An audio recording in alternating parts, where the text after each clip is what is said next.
Alright, section 4, part 2, be a leader. Stick around. These are going to be 5 really good principles, and they are the 5 last principles of the book, How to Win Friends and Influence People. So, after this new book, let's get straight to it. Principle number 5, let the other person save face. So the truth is that even when you are right and the other person is 100% wrong, still let them save face, because it only destroys ego when causing someone else to lose face. And why would you want to destroy their ego? Why would you want to destroy their confidence? Because it is a known fact that workers tend to work much better when confident in their abilities. I don't pull shit out my ass. I got this off Indeed in a survey that claims that 98% of workers say they work much better when confident in their abilities. Don't take it from me. Take it from Antoine de Saint-Exupéry, a French aviation pioneer and author, who says, "I have no right to say or do anything that diminishes a man in his own eyes. What matters is not what I think of him, but what he thinks of himself." Don't take it from me. Take it from Thomas Carlyle, who says that a great man shows his greatness by how he treats little men. And by the way, he is a Scottish historian and author. But back to my point, give a fuck about what you think. What matters is what the workers think about themselves, because they're the one producing the work and you want them to produce good work, right? So make sure they are confident in themselves. Make sure they save face. Let me tell you how this principle was applied in the book in a business scenario. So this company called General Electric Company had to remove a man from a position. So this man was Charles Steinmetz. I don't know if I said the name properly, sorry if I didn't. But he was the head of the calculating department. He was an electrical engineer, and he was known to have a temperament. He was pugnacious, he was quick to argue. And so that man was a really smart man, but he was not a good fit for that position. And so what did they do? They had to remove him from that position without arousing resentment from him, right? So here's how they did it. They said, "Hey sir, we're going to give you a promotion to consulting engineer." And so he was happy about that because, hey, I'm becoming a consulting engineer?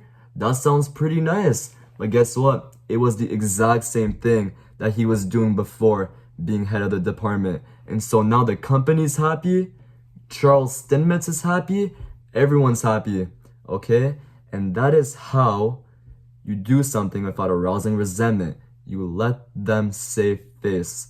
This principle is critical. Principle number 6, praise the slightest improvements and praise every improvement. So Dale Carnegie had a friend who was a dog trainer, and he explains how every time the dog showed the slightest signs of improvements, he would praise the dog, call him a good boy, make a big deal about it. And I thought to myself, why don't we use that same technique when trying to improve our employees? Why don't we use the same technique when trying to improve people that we know? Well, it turns out that my observation is backed up by B.F. Skinner, who is a world-famous psychologist, and he explains that an animal rewarded for good behavior will learn much more rapidly and retain what it learns far more effectively than an animal punished for bad behavior, and that the same applies for humans. And so I thought to myself, that is pretty interesting. Let me look a little deeper into it in order to give you guys some knowledge. And I found out from another study of his that behavior that is followed by pleasant consequences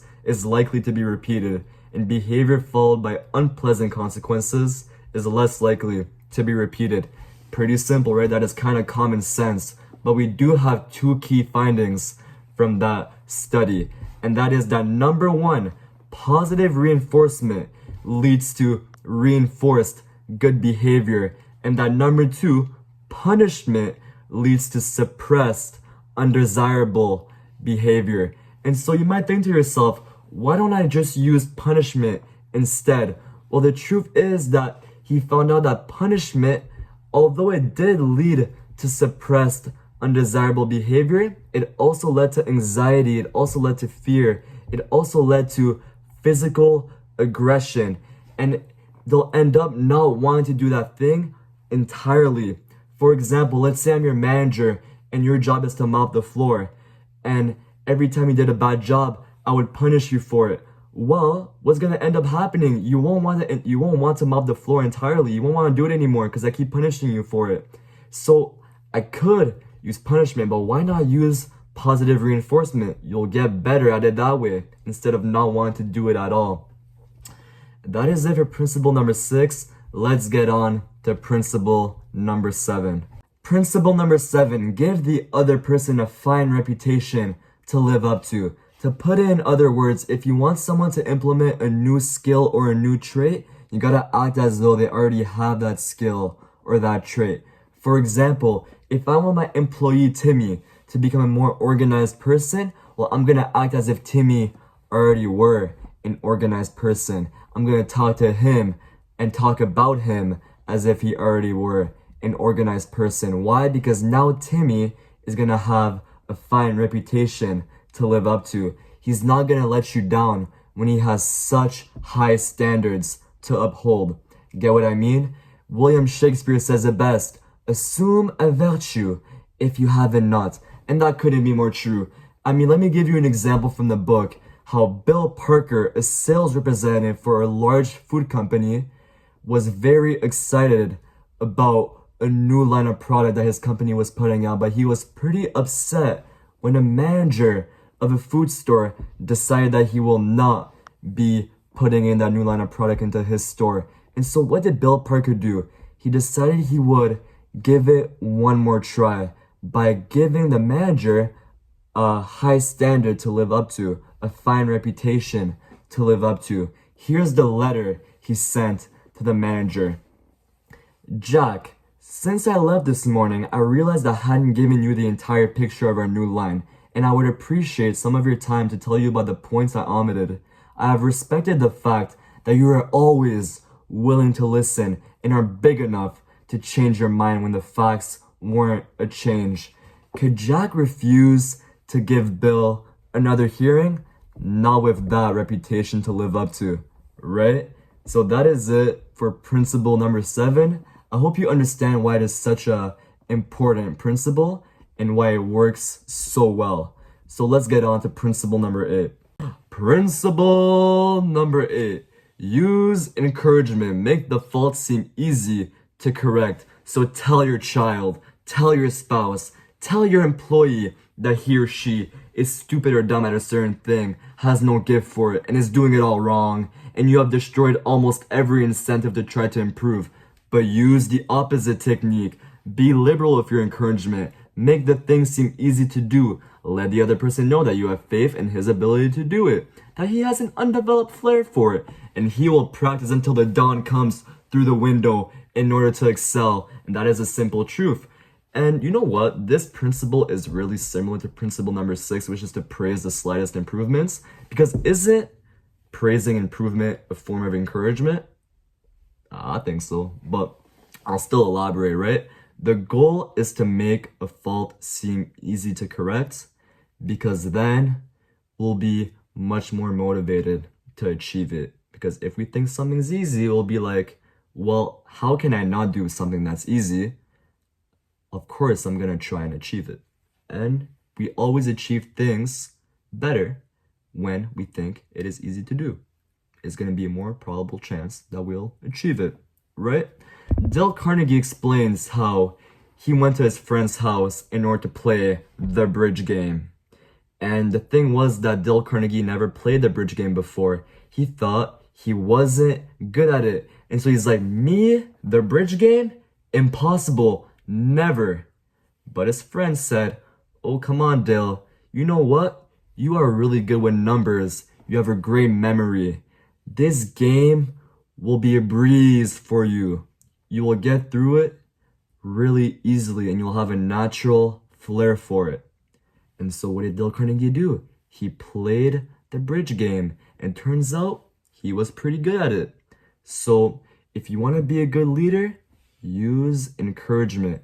Make a fault seem easy to correct. Principle number 9, make the other person happy about doing the things that you suggest. So this is a story of Gunther Schmidt, a man who took one of Dale Carnegie's courses in West Germany back in the day. Now give me just 1 minute because I just made a realization. Dale Carnegie is American and Gunther Schmidt is German. He published his book in 1936, and for the next few years after that, he went international until the mid-1940s.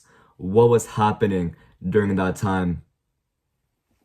This guy went to enemy territory during World War II. Never question me again on why I'm doing my teachings on Dale Carnegie. This is the man that you're learning about today. No one has the balls like he does. Now let's go back to the video. And so he explains how he was the manager of a food store and he had an employee who kept putting price tags on the wrong products. And so he had to get her to stop. This caused customer confusion and complaints. And he tried everything to get her to stop, but nothing worked except for this principle. And so what did he do? He made her supervisor of the price tag department. And since then, she changed her attitude completely. She fulfilled her duties satisfactorily from then on. That made her happy, being the supervisor of the price tag department. Childish? Perhaps. But Napoleon did the same thing when he created his Legion of Honor, in which he gave 15,000 crosses to each of his soldiers, and he made 18 of his soldiers marshals of France, and he called his army the Grand Army. Childish? Well, he did get called childish for doing that, but he explains that men are ruled by toys. And who would not want to be part of Napoleon's Grand Army? I mean, shit, I'd be out there right now if I could. Maybe. But that goes to show, want someone to do something, make them happy to do it. I'm sure those soldiers were much more happy about fighting in war if they were going to be a Marshal of France and part of a Grand Army, right? So that is all for my video. This was the last principle of the book, and I hope you guys liked the whole book as a whole. But yeah, guys, that is it for the video. Hope you guys liked it, and I hope you guys stick around for my next book, which is going to be a really great book as well. Okay, so stick around for that. I hope you guys like and subscribe, and I hope you guys have a good night or a good day or a good time doing whatever you're doing. But yeah, guys, Q Talks is out.